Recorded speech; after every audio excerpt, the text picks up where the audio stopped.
Welcome to partialarc.com. Don't do that.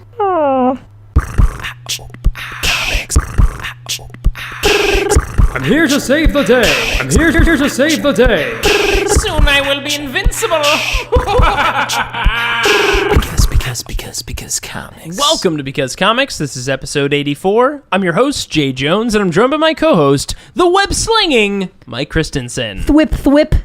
Oh man, Mike, I'm very impressed, but if you could take these webs down, that would be really appreciated. Don't worry, they'll dissolve in 9 years.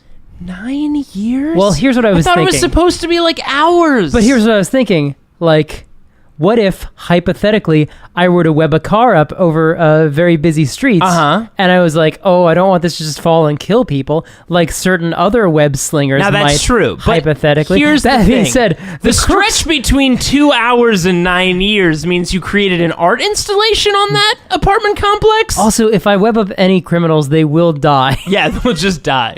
Or the jail system in Marvel's New York will really have to adapt to Spider-Man. Just like, yeah, we got to build these feeding tube installations all around the city. We got to get the judge out here, I guess, and I guess we're going to have the jury just also, what on if the he's corner innocent? Of Broadway. Like, what do we do now? Like, I mean, time served, I guess.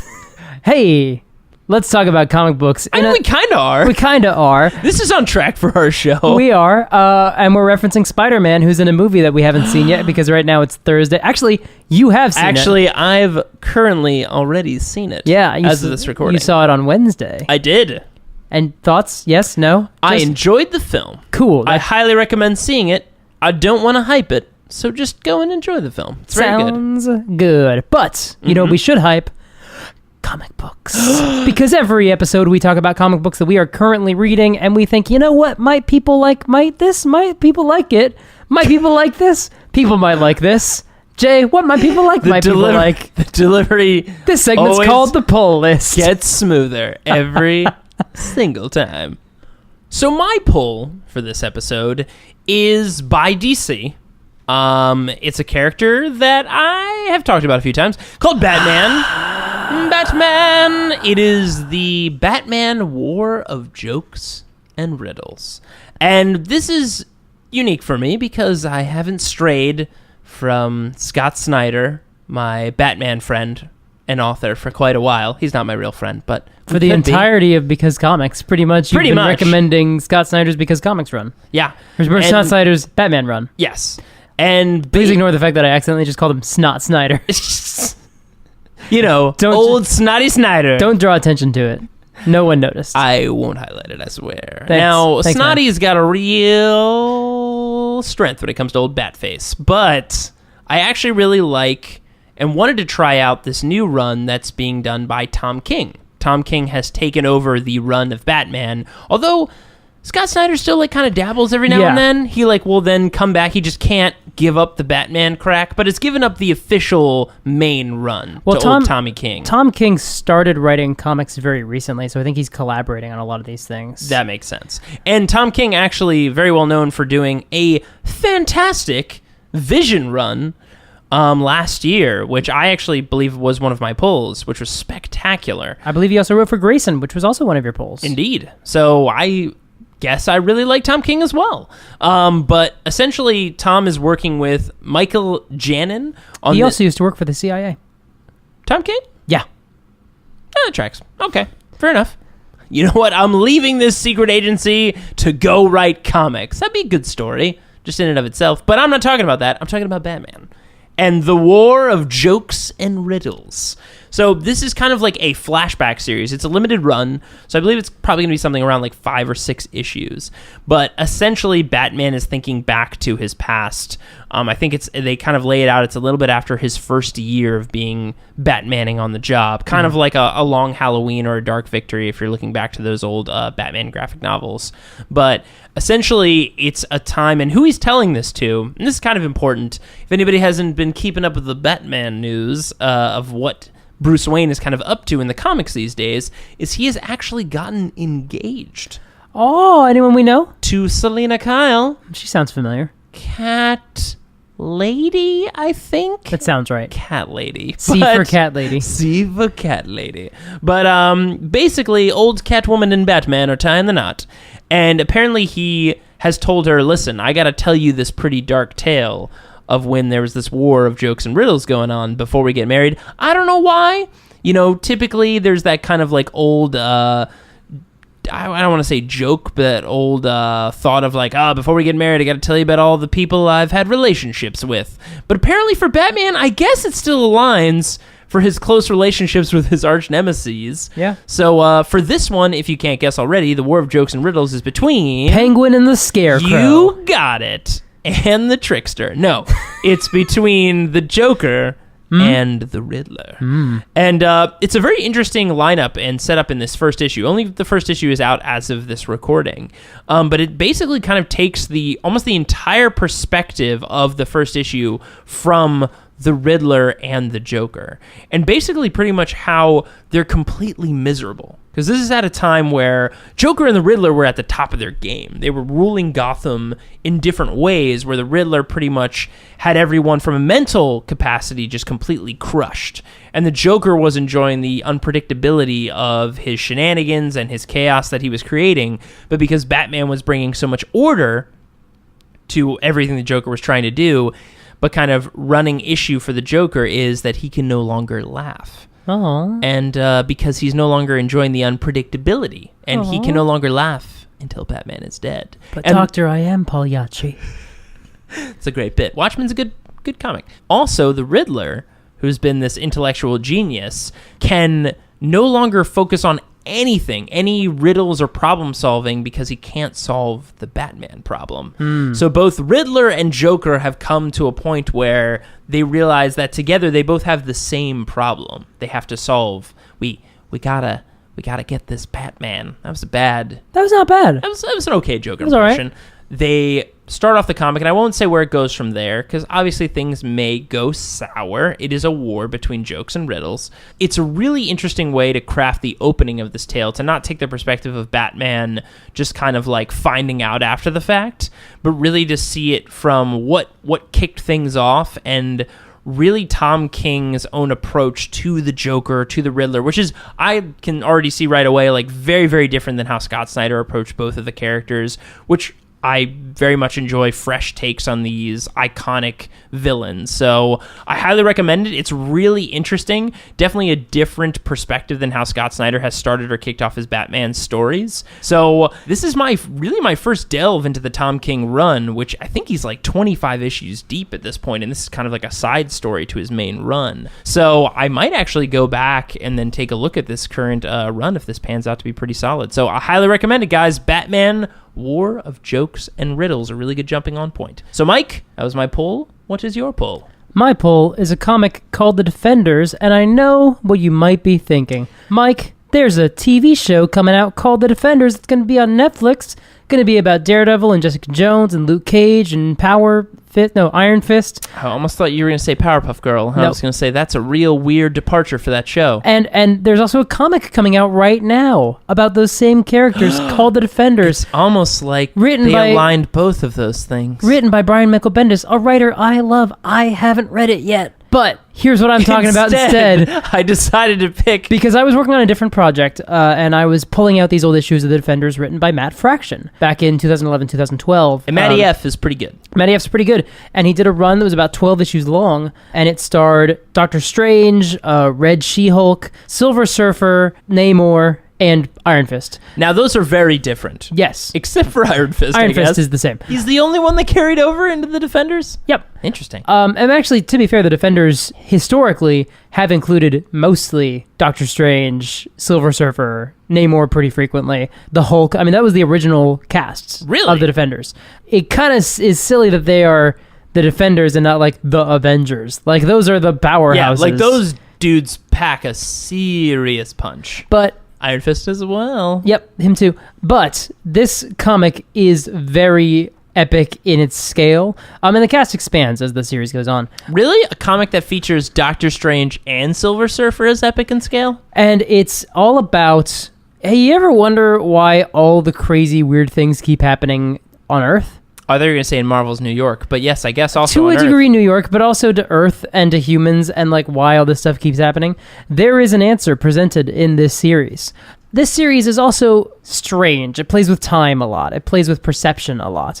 It also rubs up against the fourth wall a little bit. So back in the olden days of comic books yore, there were little lines on the bottom of each Marvel page that would say things like continued on next page, or continued after next page, because there'd be an ad on the next page.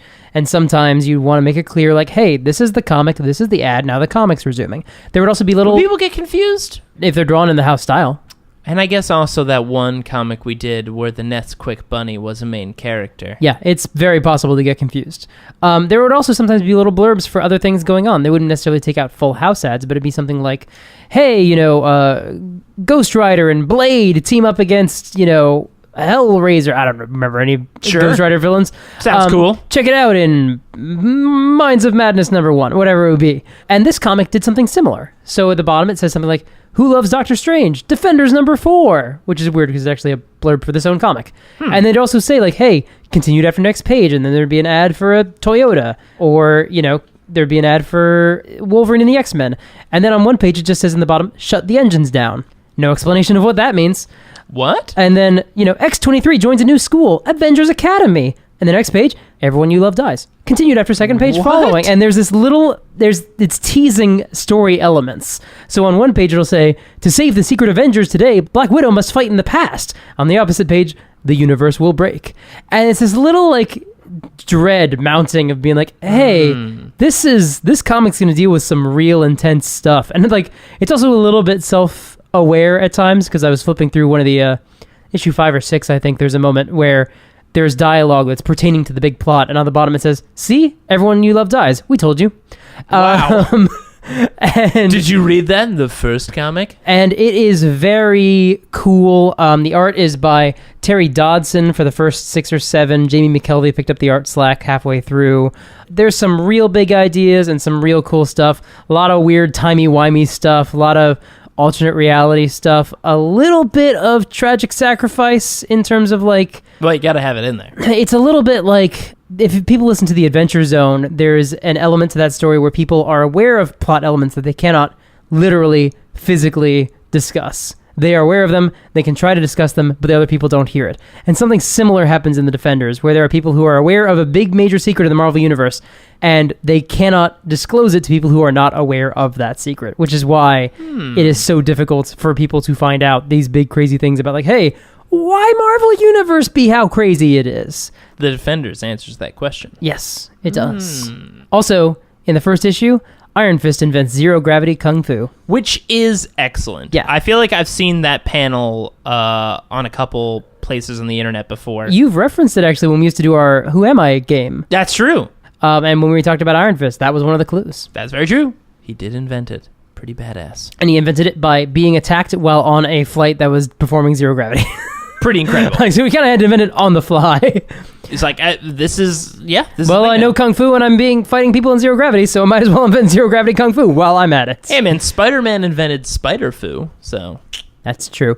Anyway, guys, I will at some point read the new Defenders series. I just haven't had a chance. But while you're looking for comic books, check out The Defenders by Matt Fraction, because it's a lot of fun. And discover the secret of the Marvel/R planet. Yes. Very impressive. The big, major, codifying secret. Pretty much. Dun. All right, guys. Well, those were our polls, and that'll take us to our main segment. Mike, kick things off. Amazing Spider-Man number 32 and 33. We ran out of time last episode. In the last episode, we began to talk about the greatest Spider-Man story ever written, and we did not budget our time appropriately. We did not. So to recap, Aunt May is dying. Someone named the Master Planner is developing some sort of master plan unrelated to Aunt May's death, but sure is inconvenient for good old buddy Spider-Man, alias Peter Parker. Also, because he's thinking about how sick his Aunt May is, he's having a real hard time making friends with these new people in his life, Harry Osborn and Gwen Stacy, who think he's a real cad. Yeah, also Gwen Stacy was giving him a lot of chances. Like, almost all the chances. Yeah. She really gave him the benefit of the doubt for a while. Anyway, episode 32, issue 32, Man on a Rampage is what this one's called. And we see the Master Planner at work. Planning? in his laboratory doing some sort of experiment, and we see his 4 mechanical arms. What? And also he says his name. It's not that secret. It's Dr. Octopus. And he is working on these plans that involve the mystery of lingering radiation. Right. The age-old question. I mean, to be fair, it's a going concern for people like him. Sure. Very true. And he's trying to figure out how to control radiation, figure out if there's a limit to the additional powers he can gain for himself. Hoping not. And he's got his men kind of on standby. Cut to Peter Parker. He's about to be a real jerk to someone he loves. Yay! Betty Brant, in this case, the girl he's dating. He sees her in the as he goes through the Daily Bugle, and he tries to avoid eye contact with her, but she's like, "Hey, Peter, haven't you seen? I've been trying to get a hold of you." I guess she wouldn't have been texting him or anything because it's 1965. She's been mailing him. I've been mailing you letters every day, Peter. Mostly just waving him down like, "Hey, Pete, I've been trying to signal you hello." Yeah, I think that's a little bit harder to avoid than text. It is. Like physical waves. And he's trying to figure out how to avoid telling her the truth, but also he needs to end this with her because she does not like Spider-Man. At all. That doesn't sit well with old Peter Pox. No, that's not good. She says, she thinks she loves me, but if she ever found out I'm Spider-Man, she'd drop me like a hot potato. That's his thought process. And then he sees the boy who she used to date, Ned Leeds, the man, I guess, that she used to date. He's there as well, and he's like, "Hey, Peter, you're not being fair to Betty. She deserves an answer from you." And she's like, "Please don't interfere." And Peter's like, "Oh boy, here's my chance. Here we go. To make her hate me. Butt out, creep. I don't know Betty anything. We had a few laughs together, that's all. Maybe I've outgrown her." And sure enough, everyone turns on good old Peter, and he has... Hold on a second. This is how he chooses to go out of this relationship? He's thinking in his head, it's easy for him to be calm. He doesn't love a girl who'd hate him if she learned about his secret identity. I guess. Yet, I've got to make her hate me. A clean break is the best thing for all of us. I will remind you, he's a college freshman. So he has such a dummy. Yeah, I mean, yes. I mean, scientifically, he's got it all, but man, this is a bad move. You could also just do the old classic, "It's not you, it's me," and then just move on. Yeah, no, instead he actually shoves Ned against a wall, hard enough that the books fly off the shelves in J. Jonah Jameson's office on the other side of the wall. What? And he goes outside, he's like, "What in blazes is going on out there? Parker, never thought of you as the violent type. What are you doing here anyway?" "I brought some new photos." And he's sort of like, "All right, well, that's that." So, Aunt May, you'll never guess what happened. So I had to break up with Betty, right? So first I heavily insulted her in front of the entire office, publicly. Then I assaulted a coworker. And that's when I realized everything I'd done up to that point was a bad idea. And also, Jameson doesn't want these photos because sure enough, they're not really that useful or good or interesting. And Peter hasn't really been, resting. He's kind of burning the candle at every conceivable end. So he's really, his work is lax. And as he starts Is it just like a picture of him holding up the mask? He's just like, "It's me, I'm Spider-Man." And as he starts to leave, Betty approaches and says, "Your little routine didn't fool me one bit, Peter Parker. I know you too well not to realize you're just putting on an act for my benefit. Think what you want to. It's your privilege. Peter, listen. Whatever is bothering you, why won't you tell me? Perhaps we can work it out together. 'Cause Betty's awesome." Awesome. He is so bad that it even backfired on him to break up with her. And he says, "Forget it. Nothing's bothering me. I'm happy as a lark." And they both kind of sulk away. Great. Yeah. Also, Aunt May's not well enough for visitors right now. So he has to go see the doctor. What does that mean? It means she's not well enough for visitors, Jay. Was she emitting radiation in her room? Not yet. So he goes to see the doctor, and the doctor says, "We can't explain how it happened, but here's what's affecting her. In some mysterious way, Ms. Parker absorbed a radioactive particle into her blood, and we were unable to get it out." And Peter's like, "Some mysterious way? Might have something to do with that blood transfusion I gave her a few issues ago. I think I'm killing her. I think my blood is poison." Wow. So, guilt's awesome. That's going to be like when Peter Parker finally passes away, that doctor's going to get a real fun note. "By the way, I'm not an organ donor. I'm actually Spider-Man. Don't test my poison organs, please." But they don't really know how to control this problem with his aunts, but rest assured we'll do everything we can, although I can't have much hope. Man, this doctor is the worst. And Peter goes home and, anguishes about how, hey, this is kind of like that time I got my Uncle Ben killed. That was also super duper my fault. And he literally like smashes this desk in his home, and it's a really like dynamic panel. When you think of comics from 1965, they're dynamic and the art is engaging, but this is like a very modern panel, and I'm showing it to Jay right now. Oh, wow. Yeah, that's excellent. Yeah, it feels like it could be in an 80s or 90s X-Men comic. Ditko walked away from that panel and was like, that is solid work. Yeah, and I hate Stan Lee. And I hate Stan Lee. That's all I know. I know those two things. But anyway, Peter knows an expert on radiation, Dr. Connors. Oh, I half thought we were going to see Bruce Banner in this. No. Dr. Connors, Does Gamma not line up as well with... who lives in Florida, so how's he going to get a hold of him? Well, he calls. He moved. Well, do you have a forwarding address? Every minute counts. Why'd you move? I turned into a lizard, Peter, okay? He's here in New York, so he goes to see Dr. Connors. First, actually, he steals Aunt May's blood sample from the hospital, and then he goes to see Kurt Connors and says, like, hey, as the blood sample, radiation, do you remember that research that turned you into a lizard? And, Connors, like... I don't know if you might have forgotten. Connors... I just want to confirm. Connors, in case you forgot, there was an experiment that happened to you that turned you into a literal lizard person. Could you have forgotten that? I know that's for the benefit of the audience, but, like... Peter, what a question. I know you haven't slept in 9 days, but like he knows. He remembers. He was there.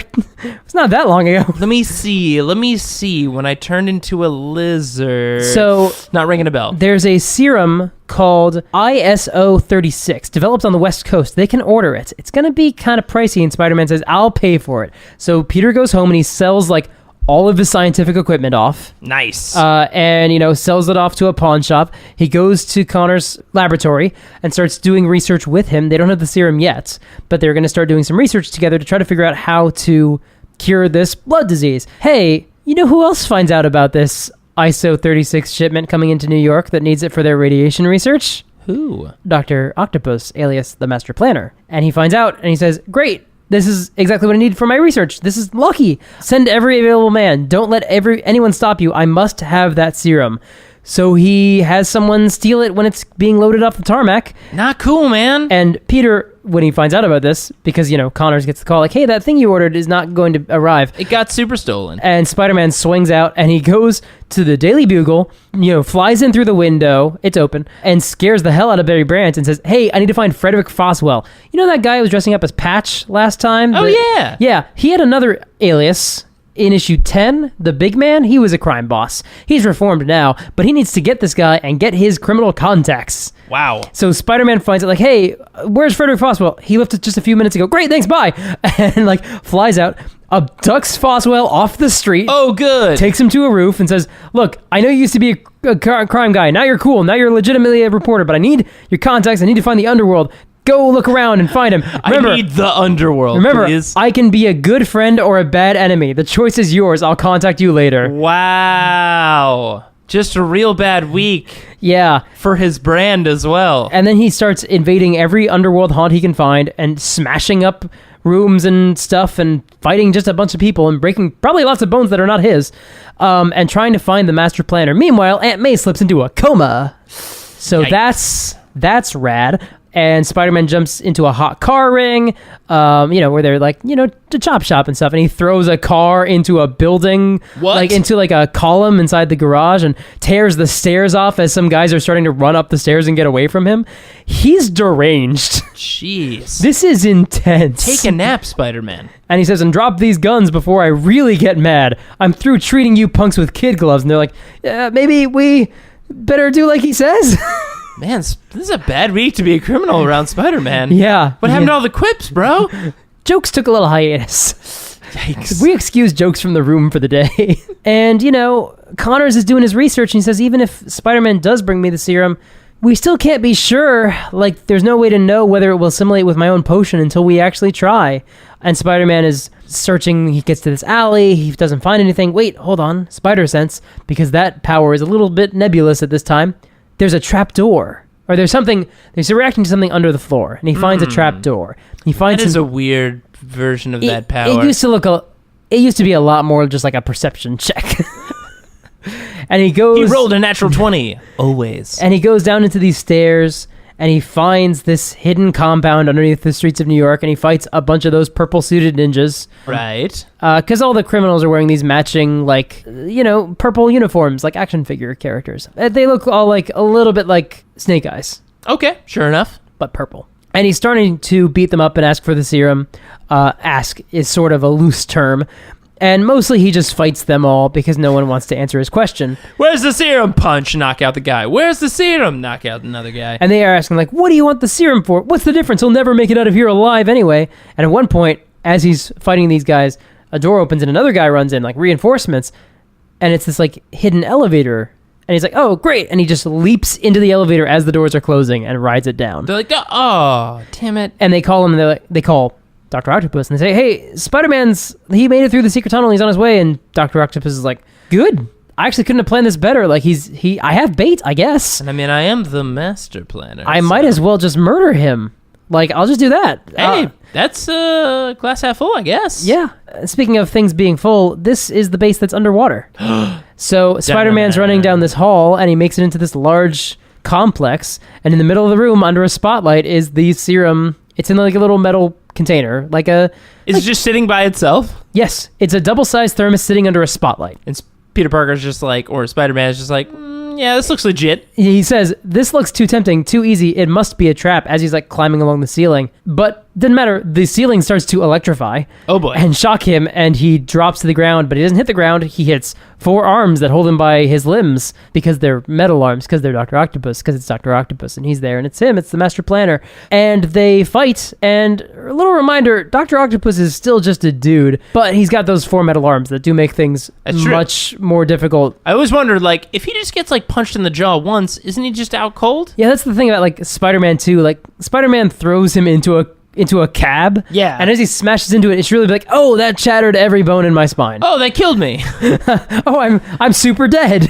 Oh, I'm fine. Oh, you know what cushioned my fall? All this metal on my back. Oh, you know what broke the fall? All of my ribs. But no, yeah, he's fine. The thing is, Spider-Man is fighting, and Dr. Octopus internally describes it as like a tiger. Because he's picking up huge pieces of machinery and just hucking them at Dr. Octopus. He grabs part of the floor and like rips it out like a carpet out from underneath Doc Ock and starts smashing columns and things. I've changed my mind. You can have the serum. I don't think he knows he's underwater because he topples the main support beam and all these iron units start collapsing around him. Uh-oh. And the whole place starts coming down, and Doc Ock starts to get away, or tries to. And meanwhile, this heavy equipment pins Spider-Man. And this is a pretty famous panel. And actually, I was going to say, I feel like I know where this is going. It's actually about to slam into his head, but he managed to slow it enough. He webs it with his webs. And he manages to avert it just enough that it doesn't cleave him in half. Ooh. But there is a large metal rod right next to his head and shoulder, and all the other machinery is behind him, on top of him, and he can't like crawl out from under it because of this, this rod, this foot wide piece of machinery, and the serum is right in front of him. This vial, this metal thermos thing, is like 20 feet away, and this little drop of water lands on top of it, and then another, and then another, and sure enough, the ceiling is leaking. This complex is going to flood, and he is trapped underneath. And Aunt May is in a coma. And Connors is like, we need to get this serum here, or it will lose its potency for the research we need to do. And all these soldiers of the Master Planner are like, well, he hasn't got a chance of beating the Master Planner, but if he does, like, we're all waiting here outside. And that's how that issue ends. Jeez. And we get a little recap at the beginning of issue 33 called The Final Chapter. So, if you picked up this comic and you look at the cover of him pinned under this machinery as water pours down on him, and you see that The Final Chapter, issue 33, it's like, oh, Spider-Man dies now. This is the comic where Spider-Man dies. And here's the thing, I assume this is still early on enough where, like, I guess he could die? Maybe? I mean, to be fair, the first comic he was ever in was the last issue of a canceled comic. Like, wow. It's like, he could get canceled. Hulk got canceled. Also, what a way to go out on a superhero getting canceled. I was like, well, we got to cancel this book. I don't know. Kill him? Sounds good. But he's trying to figure out, he can't pry himself out. He tries and he can't. And as he's looking at the serum, he just thinks about Aunt May, and we see Aunt May and we see Uncle Ben's faces. And I'm going to read some of the dialogue here. It's lying there, just beyond reach, as though mocking me, taunting me. It's the one thing, the only thing that may save Aunt May, and I can't bring it to her. If she doesn't make it, it'll be my fault, just the way I'll always blame myself for what happened to Uncle Ben. The two people in all the world who've been kindest to me. I can't fail again. It can't happen a second time. I won't let it. I won't. No matter what the odds, no matter what the cost, I'll get that serum to Aunt May. And then, maybe then I'll no longer be haunted by the memory of Uncle Ben. Within my body is the strength of many men. And now I've got to call on all that strength, all the power, all that I possess. I must prove equal to the task. I must be worthy of that strength, or else I don't deserve it. And he starts doing a really intense push-up with the weight of a building on top of him. The weight is unbearable. Every muscle aches. My head is spinning. Everything's beginning to whirl around. The strain, it's unbearable. And we see the cracks growing in the ceiling. The crack in the ceiling is growing wider. Every second, I'll never make it. I can't. No! I dare not give up now. If I close my eyes, I'll go under. I must stay awake. Must clear my head. Must keep trying. I'll do it, Aunt May. I won't fail you, no matter what. And now his legs are underneath him, and he is lifting with his legs. Anyone can win a fight when the odds are easy. It's when the going gets tough. When there seems to be no chance, that's when it counts. Everything going black. My head aching. Hold on, I must hold on. It's moving. I can't stop now. Last chance. Must keep the momentum. More.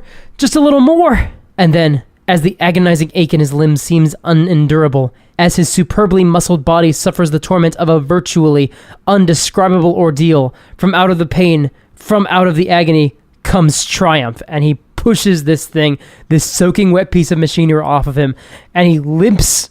Well, yeah. Over. He doesn't seem to have any broken bones, but he's very badly hurt. He picks up the serum, and the water begins to rush into the room, and he rides the wave, really without any choice in the matter, because it's pushing him off of his feet. Yeah, and at this point, he doesn't have a lot of strength left. Out into the secret tunnel. He doesn't really have any air. He pulls himself just above the water as he gets to the other side of the tunnel, and then he has to start fighting a couple men in scuba gear. Nice! They're in there. He manages to break free from them and climb up to the top, and they're all waiting on the surface for him in this room. Climbs out of the swimming pool, essentially, and he sort of storms towards them and fights his way through, and he fights them for about 3 pages. Wow. And he's swinging, and his head is spinning, and we see these sort of stars around his head, these spots around him, and he's swinging and swinging and swinging. At one point, we see he's swinging, and everyone is on the ground, and he's just swinging, like, in the air. His head is still down. He's not even really looking. He's just,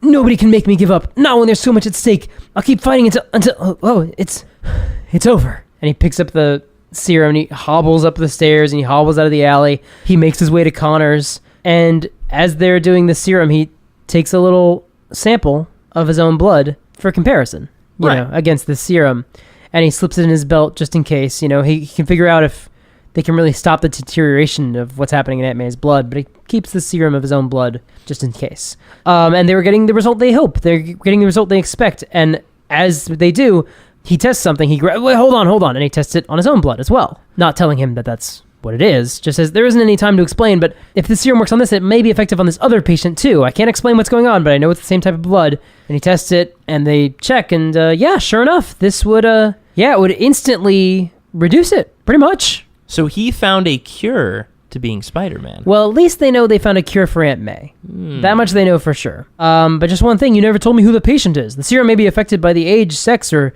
physical condition of the one it's given to. I know, but that's a chance that we have to take. At least there's some hope for now. And he asks them to call the hospital, and wait, the person might explode. Oh, well, too late. You're a man of some reputation. Allow them to let me give this to the doctor in charge. Because, hey, I'm a mass vigilante, and they may not take a medical equipment that I provide them. Yeah, probably not. You're a noted scientist that no one knows turns into a lizard. You should call them. Hi, I'm a crime-fighting gymnastics person. Here's some blood stuff. Bye! And he rushes in, and they give the serum to Aunt May, and it's a waiting game. And and he swings away, and they're like, hey, we have some questions for you. What's your interest in this? Let's just say I was helping a friend, and he's got 2 hours. He just needs to keep himself busy. Oh, the Master Planners gang. Hang on. I gotta go back there. And he goes in and takes some photos because they're still, hopefully they're still unconscious. Yeah, they're still unconscious. That's probably not good for their brains. Were they left underwater? No, they were left just outside the outside the pool. Oh, okay. So he fought the guys underwater. So he beat them so hard that they are still unconscious. Yeah. Yeah, I mean, that's they're not going to be able to speak when That's they wake brain up. damage, for sure. Yeah, if you're unconscious for like 3 minutes, it's brain damage. Yikes. And it's been hours. Oh, yeah. He had long enough time to do science. And he calls J. Jonah Jameson. Spider-Man calls J. Jonah Jameson Nice. on the telephone. And Which is basically just Peter Parker. I'm sorry. They look so similar. He calls Frederick Foswell. Oh, okay. And the guy rushes outside. Jameson sounds very excited because Foswell's got some sort of scoop on Spider-Man. I can hear the money rolling in now. Maybe that blasted web spinner's in jail. Or worse, if I'm lucky, oh, what a beautiful day this is. And Foswell meets Spider-Man, and Spider-Man explains, hey, the gang's webbed up outside. Cops are arriving now. You can explain what's going on. Bye. And he takes some photos of these guys getting arrested and getting unmasked. Jameson gets the scoop on the Master Planner gang getting captured and their identities being revealed. And Peter walks into the Daily Bugle office, and Betty grabs him and is like, hey, are you okay?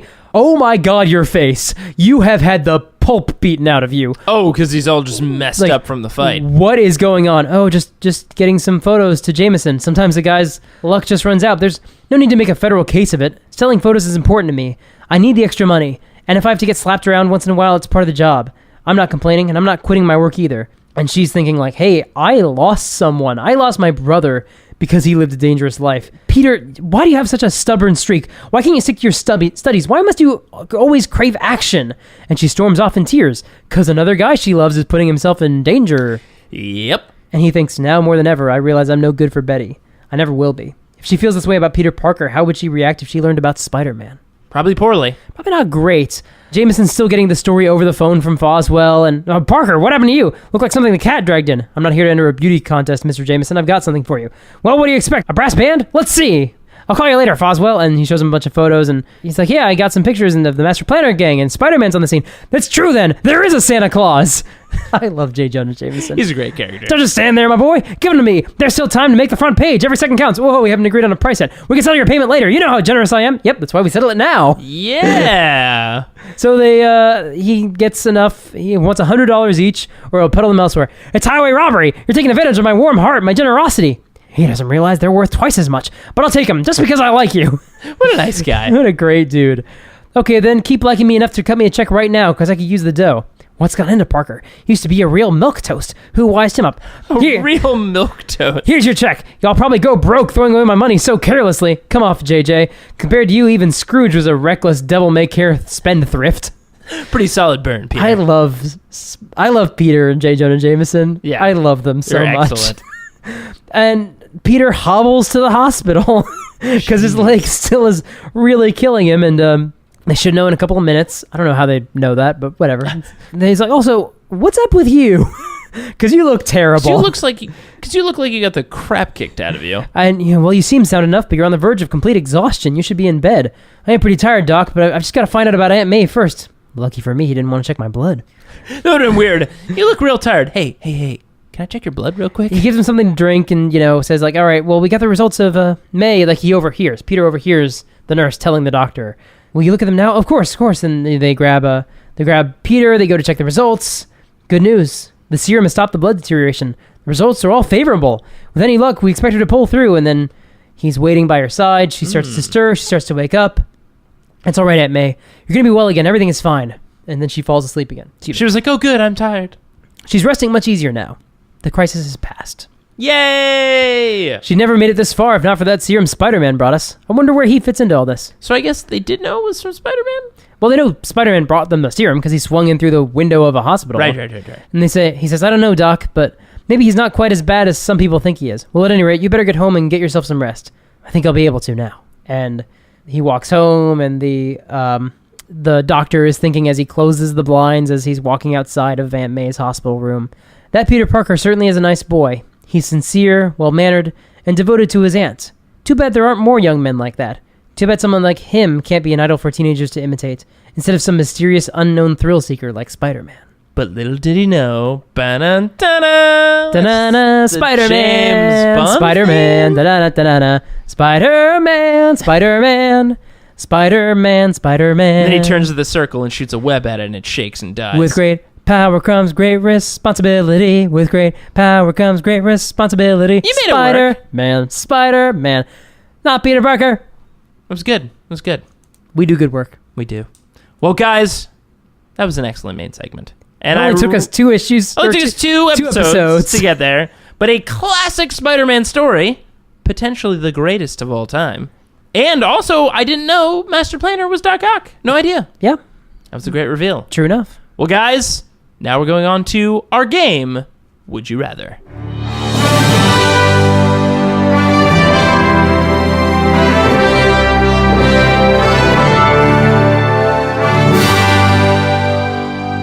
All right, this is our game, Would You Rather? This is like regular Would You Rather, but we inject comics into it for this special Spider-Man Would You Rather.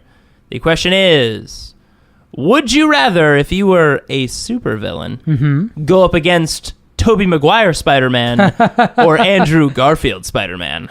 Interesting. Trying to think between the two of them. Because I feel like if I'm going off of, the greatest Spider-Man movie ever, which is The Amazing Spider-Man 2, I feel like Andrew Garfield was pretty capable in that movie. As Spider-Man goes, pretty capable Spider-Man. Right up until the end, though. Yeah. Was it, I mean, he does showboat a bit more when he was playing the Spider-Man song when he was hitting all those tuning fork things. I thought Electro used Spider-Man to play Itsy Bitsy Spider. Oh, yeah, maybe that was like Electro. with his body. He was showboating pretty hard. Yeah. One of them was. I guess it was Electro. I think you're right. But I mean, like, I feel like, beating an electric guy is a lot more difficult than fighting just a dude in a Green Goblin costume. Maybe I'm overstepping there. All right, let's look at their pluses and their minuses. Yeah. Oh, no, I know the answer. Oh, okay. Tobey Macguire. Why? Wait. You'd rather fight Tobey Macguire? I would rather fight Tobey Macguire. Why? His mask will rip. I'll find out who he is, and I'll kill him. That's right. His mask does somehow find its way off of his body in more ways than one. They both unmask, but Spider-Man's mask keeps ripping in the Tobey Maguire one. I feel like his mask would rip easier. That's true. And I'd just be like, oh, I know who you are. Or I'll just, Facebook you. Oh, there you are. Yeah, just take a little picture. Take a picture of you and just do some image searching. Gotcha. Super easy. But then, you'll find out that he's like your favorite student or like your next door neighbor or something. You're like, man, it's Peter Parker. Actually, you'd find out immediately because you recognize his face. Yeah. Because he'll be integrated into your life in some capacity. Let's be fair. If I'm in that franchise, I definitely know him. Yeah. Unless I'm Sandman knew him too. I think Andrew Garfield Spider-Man wasn't as integrated into the villains' like everyday lives. Like, sure, he bumped in like, the sequel. That's Electro bumped into him in like the elevator once. Electro knew him as Spider-Man, and Rhino knew him as Spider-Man. In the first movie, it was the Lizard. Right. Lizard who knew him. I was going to say intimately. That's not the word I meant. No, but pretty loosely, I would say. No, they worked together. Oh, that's right. Like a bunch. Oh, yeah, you're right. Are you sure? Was it Emma Stone's character that worked more closely with him? Oh, she did work more closely with him, but he knew Peter. He knew Peter. Yeah, you're correct. But in the second one, because remember he was like, he went to him. And he was like, "Hey, you knew my dad, right? You two were researchers together That's at true. Oscorp. You know all this stuff about my dad, who's dead and like super important to this franchise for some reason." Yeah, and we're gonna find out more of him in the third film. Wait, no, Crickets. it's only 2. Crickets. He's maybe alive. I guess so. Amazing Spider-Man 2 is not very good. It's not very good. But yeah, I guess you're right. Tobey Maguire would be a lot easier because at some point he does lose his mask in every single fight. And in every movie? Does he lose it when he's fighting Doc Ock? He takes it off when he's fighting Doc Ock, does, and then he turns around and Mary Jane's standing right there. Yeah. Oh, hey! Yeah, he's probably the best. There is no one at the end of that franchise. Here's the thing, though. Who doesn't Tobey know who he Maguire is. did fight a venom monster and a man literally made of sand and won. That's the thing I was going to say, actually, is to his credit and in the movie's detriment, there are 3 villains in Spider-Man 3. Yeah. He turns one of them to his side. Actually, he's really good against Green Goblin when they have that fight in the house. Yeah. That fight is actually really good. It is very good. There are parts of Spider-Man 3 that I like. Interesting. See, Tobey Maguire is... What a reaction. He's a pretty capable Spider-Man. He is. You either think you're going to be a sand monster and beat him because you're made of sand and a monster, but yet he befriends you and or blows you up somehow. Well, let's be fair. A certain amount of this is going to be true either way. I am a villain fighting Spider-Man. That's true. Now, which villain are you fighting Spider-Man? I want to fight Andrew Garfield Spider-Man. Wait, why? What's the change? Okay. Every if I fight Andrew Garfield Spider-Man, or sorry, You're going to end up in like 5 more movies. yes, and if I fight Tobey Maguire Spider-Man, I'm gonna die. You're going to die. That's true. All the villains die at the end of those movies. With the exception of Sandman. Even Harry Osborn, when he's a good guy at the end of the Spider-Man 3, he dies. He dies. No, not in the new one. No, at Andrew Garfield's, you're going to be in like 50,000 sequels. Yeah. You have your own spin-offs. Or not. Just be in prison forever because the franchise But stops. like you'll be in like the Marvel teases at the end of those movies. Yeah. Like, also remember Mike Christensen's still around. Yeah. What's going to be your special power, Mike? What's your deal? I'll be his Riddler. I'll just know a lot of stuff. Okay, I think that works. But yeah, I mean, you're right. Andrew Garfield, we'd maybe even get our own movie. Probably. We might even be Tom Hardy. Well, no, that's the new Spider-Man series. But you know, we could be like have our own thing. We could have our own Secret Six. Yeah. Secret Six, Sinister Six. Either. That's what I meant. Whatevs. Sure. We come in just late enough that Sony is like really desperate to make Spider-Man Can we make this a thing, a universe? a whole universe. Yeah, you're right. That is a much better Spider-Man to face. Wow. All right, guys. Well, definitive answer. If you're a supervillain, you want to go up against Andrew Garfield Spider-Man because Tobey Maguire, He's ruthless. He gets shit done. He takes off his mask, but it's only because that baby face is the last thing you'll ever see. I don't care if you see me unmasked. You ain't making it to the sequel. Yeah, if you see his face, you're like, oh no, this means my time is finally up. The cold, pale face of Tobey Maguire haunts the ghosts of all his villains. With that little fishhook scar on his cheek. So dark. All right, guys. So that was episode 84 of Because Comics. And hey, somebody wrote in to talk about last episode, Mike. Yes. In our last episode, we played a game of Super Mundane, and we asked who would be the best and worst dentist. Now, someone made a compelling case for some people we didn't mention. Worst dentist, they said, for those already nervous about dentistry, Wolverine, staring at those knuckles point blank range for an hour, wondering if and when you're going to be pithed through the eye would give me a nervous breakdown. It's true. That would be terrifying. And look, even if he doesn't do that, he's drunk still. Yeah, probably. Like, he's super drunk. And also, they pointed out for best, and I'm going to add a qualifier, but first I'm going to read the comments. I said for best, Dr. Octopus. He built circuitry and finally machined mechanical components with those arms. He clearly has plenty of manual dexterity and technical skill. Now, technically, Dr. Octopus, villain, disqualified. However, caveat, he was Spider-Man for a while when Spider-Man. when he was possessing Peter Parker's body in Superior Spider-Man. Still pretty damn villainous. Yes, and I think you can make the case he would be a very good dentist as Peter Parker. Oh, yeah. Yeah, I think it's a good point. But yeah, Wolverine is also a terrible answer. Terrifying, but not as weird as a person with plasticky fingers rubbing through all of your teeth. Both are bad. Both are bad. Both for are very different bad. reasons. But thank you so much. That was from Daniel L. Thank you so much for your comments. Really appreciated it. If you want to tell us more stuff about thoughts, like, hey, who would you rather fight in the Spider-Mans? Yeah, Andrew Garfield cameos? or Tobey, we're interested. Or we could talk about Tom Holland, although we don't really have the same...